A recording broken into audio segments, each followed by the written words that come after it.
পশ্চিমবঙ্গ রাজ্য সরকারের মুখ্যমন্ত্রী শ্রীমতী মমতা বন্দ্যোপাধ্যায় ও রাজ্যের শিক্ষামন্ত্রী পার্থ চট্টোপাধ্যায়ের উদ্দেশ্যে ও সেই সঙ্গে স্কুল সার্ভিস কমিশনের উদ্দেশ্যে আমাদের এই ভিডিও বার্তা। সকল আপার প্রাইমারি চাকরি প্রার্থীর পক্ষ থেকে পশ্চিমবঙ্গ আপার প্রাইমারি চাকরি প্রার্থী মঞ্চের তরফে আমি আনিসুর রহমান রাজ্য সম্পাদক হিসেবে আমাদের দাবি দাওয়াগুলো তুলে ধরছি আজকের এই লাইভের মাধ্যমে। আজ 16ই আগস্ট 2020। আমরা প্রত্যেকেই জানি 16ই আগস্ট আমাদের কাছে এক ঐতিহাসিক দিন, পাশাপাশি এমন একটি দিন যে দিনে আমরা স্বপ্ন দেখেছিলাম রাজ্যের একজন দায়িত্ববান শিক্ষক হিসেবে নিজেদেরকে প্রতিষ্ঠিত করতে পারব। স্বপ্নের দিন, আমাদের আশার দিন, কিন্তু দুর্ভাগ্যজনকভাবে এই 16ই আগস্ট আজ আমাদের কাছে অত্যন্ত দুঃখজনক, হতাশার একটি দিনে রূপান্তরিত হয়েছে।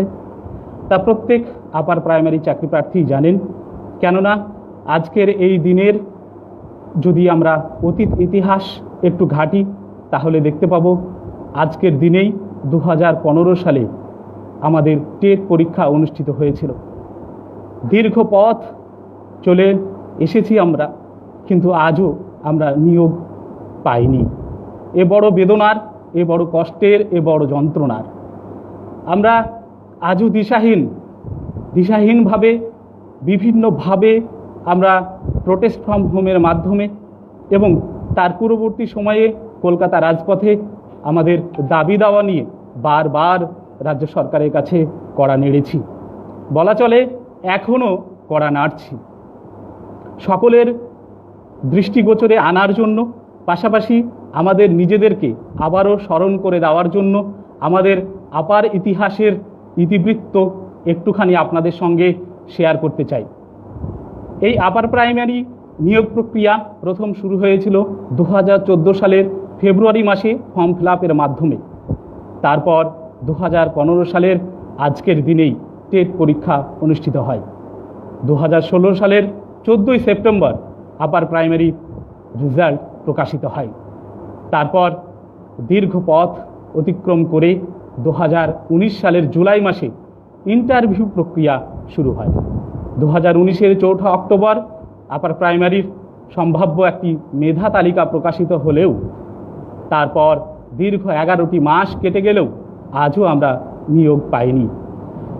এই যন্ত্রণার কথা আমরা যারা চাকরি প্রার্থী প্রত্যেকেই জানি, কিন্তু আমরা জানাতে চাই রাজ্যের সমস্ত মানুষকে, কেননা আমরা শিক্ষক হতে চলেছি, হবু শিক্ষক।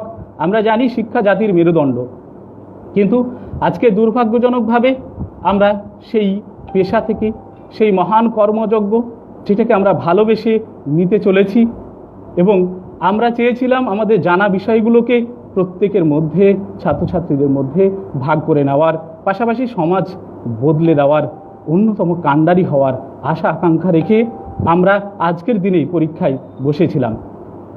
পশ্চিমবঙ্গ রাজ্য সরকার এবং স্কুল সার্ভিস কমিশন প্রত্যেকটি পরীক্ষা অত্যন্ত নিষ্ঠার সঙ্গে সুপরিচালিতভাবে সম্পন্ন করলেও আজ আমরা বঞ্চিত থেকে গেলাম।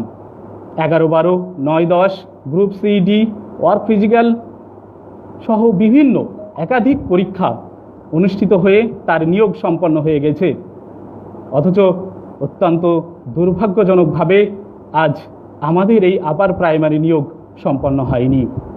আমরা অবশ্যই স্কুল সার্ভিস কমিশনকে সাধুবাদ জানাবো, রাজ্য সরকারকে সাধুবাদ জানাবো পূর্বোক্ত সমস্ত পরীক্ষার নিয়োগ সম্পন্ন করার জন্য। কিন্তু প্রশ্ন, কেন আমাদের আপার প্রাইমারি চাকরি প্রার্থীদের জন্য এত বঞ্চনা, এত অবহেলা, এত কষ্ট কেন? আমরা তো আর নিতে পারছি না। 2015 সালের আজকের দিনে যে পরীক্ষা অনুষ্ঠিত হয়েছিল, আজ 2020-তে এসেও তার নিয়োগ কেন সম্পন্ন হলো না? কেন আমাদের প্রতি এই বিমাতৃসুলভ আচরণ? প্রশ্ন আমাদের সবার জনপ্রিয় দিদি মুখ্যমন্ত্রী মমতা বন্দ্যোপাধ্যায়ের কাছে। আপনার কাছে আমাদের এই অনুরোধ, কেন আমাদের প্রতি এই বঞ্চনা চলছে? আমরা কি দোষ করেছিলাম? আমরা স্বপ্ন দেখেছিলাম শুধুমাত্র শিক্ষক হওয়ার, আমাদের যোগ্যতা ছিল, কিন্তু তারপরেও দীর্ঘ পথ অতিক্রম করেও আমরা সেই ফল পাচ্ছি না। আজ সমাজের চোখে, পাশাপাশি পরিবারের চোখে আমরা একটা উপহাসের পাত্র হিসেবে পরিগণিত হয়েছি। সমাজে মুখ দেখানো যায় না, পরিবারের কাছে মাথা উঁচু করে কথা বলা যায় না। কেন আমাদের এই যন্ত্রণা আর কেন সহ্য করতে হবে? এটাই প্রশ্ন আমাদের দিদির কাছে। আর এই হতাশা, চরম দুঃখ কষ্ট সহ্য করতে না পেরে আমাদের বন্ধুদের মধ্যে অনেককে আমরা হারিয়েছি, যাদের নাম আমি বলতে চাই: অতনু মিস্ত্রি, অনুপ কুমার মাইতি, দেবদত্তা, কৃষ্ণ ঘোষ প্রমুখ নানাবিধ আজ হবু তরুণ শিক্ষক যারা রাজ্যের শিক্ষা ব্যবস্থার হাল ধরতে চেয়েছিল, আজ তারা আমাদের মধ্যে নেই। তারা পরলোকে পাড়ি দিয়েছে। এই অত্যন্ত বেদনার, অত্যন্ত কষ্টের। আজ আমাদের মধ্যেও বহু ক্যান্ডিডেট রয়েছে যারা নিজেদের কষ্টের কথা কাউকে মুখ ফুটে বলতে পারে না, ডুকরে ডুকরে কাঁদছে। কেউ তার বাবা মায়ের ঔষধ এনে দিতে পারছে না, কেউ তার দিদির বিয়ে দিতে পারছে না, এবং নিজেরও বিয়ে হচ্ছে না। এহেন পরিস্থিতিতে আমাদের আর চলছে না দিদি। আপনার কাছে এবং রাজ্যের শিক্ষামন্ত্রী পার্থ চট্টোপাধ্যায়ের কাছে আমরা অনুরোধ করব যে এই নিয়োগ প্রক্রিয়া এই আগস্ট মাসেই, অবশ্যই 2020 সালের এই আগস্ট মাসেই প্রক্রিয়া যেন শুরু হয়। 31শে আগস্টের মধ্যেই আপনারা দয়া করে এই প্রক্রিয়া শুরু করুন। দীর্ঘ 7টি বছর ধরে আমরা যন্ত্রণাদীর্ণ অবস্থায় পড়ে রয়েছি। আমাদের এখন এতটাই করুণ অবস্থা, যা বারবার আমরা বলেছি, ভাষা ব্যবহার করতে পারছি না। আজ আমরা দ্রুত নিয়োগ চাইছি, কিন্তু এ বড় করুণ অবস্থা আমাদের কাছে। দ্রুত কিভাবে হতে পারে? 7টি বছর নিয়োগ নেই। আপার প্রাইমারির ক্ষেত্রে 7টি বছর ধরে আমরা অপেক্ষা করছি। তাই দ্রুত শব্দের অর্থ আজ আমাদের কাছে অন্য হয়ে দাঁড়িয়েছে। আমরা দ্রুত বলবো না, আমরা বলবো এই আগস্টেই, আজকে পারলে আজ থেকেই শুরু হোক পরবর্তী প্রক্রিয়া, এবং হাজার হাজার আপার প্রাইমারি যারা চাকরি প্রার্থী রয়েছেন তাদের দুঃখ দুর্দশা ঘুচে যাক। 15ই আগস্ট আমাদের দেশের স্বাধীনতা দিবস। এই আগস্ট মাসেই যেন আপার প্রাইমারি যারা চাকরি প্রার্থী রয়েছেন তাদের প্রত্যেকের স্বাধীনতা আসুক, এই কামনা করব আমাদের রাজ্যের জনপ্রিয় দিদি মমতা বন্দ্যোপাধ্যায়ের কাছে। পাশাপাশি আমরা এও বলতে চাইছি যে আমাদের বহু ক্যান্ডিডেট রয়েছে যাদের আজ দিন আনতে পান্তা ফুরোনোর মতো অবস্থা। তারা সমাজের হাল ধরতে চায়, তারা শিক্ষক হতে চায়। তাই তাদের সেই স্বপ্নটাকে ভেঙে দেবেন না। তাদের সেই স্বপ্নকে জোড়া লাগানোর কাজ একমাত্র দিদি আপনিই করতে পারেন।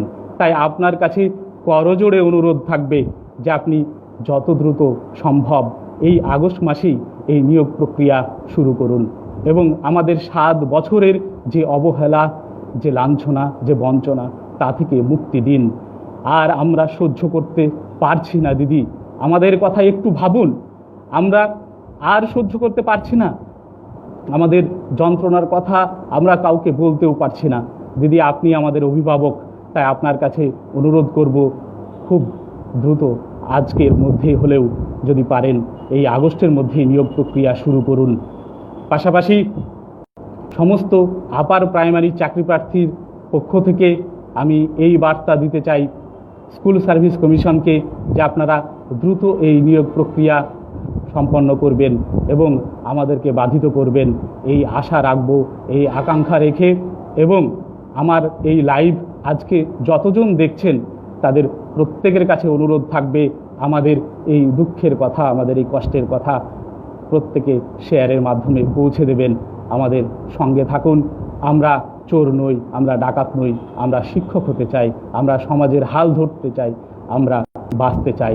আমাদের বাঁচতে দিন, আমাদের সঠিকভাবে চলার চেষ্টা করতে দিন। আমরা আর পারছি না দিদি, এই বলেই আমার এই বার্তা সকলকে ছড়িয়ে দেওয়ার আরও একবার আবেদন জানিয়ে আজকে এই লাইভ শেষ করলাম। ধন্যবাদ।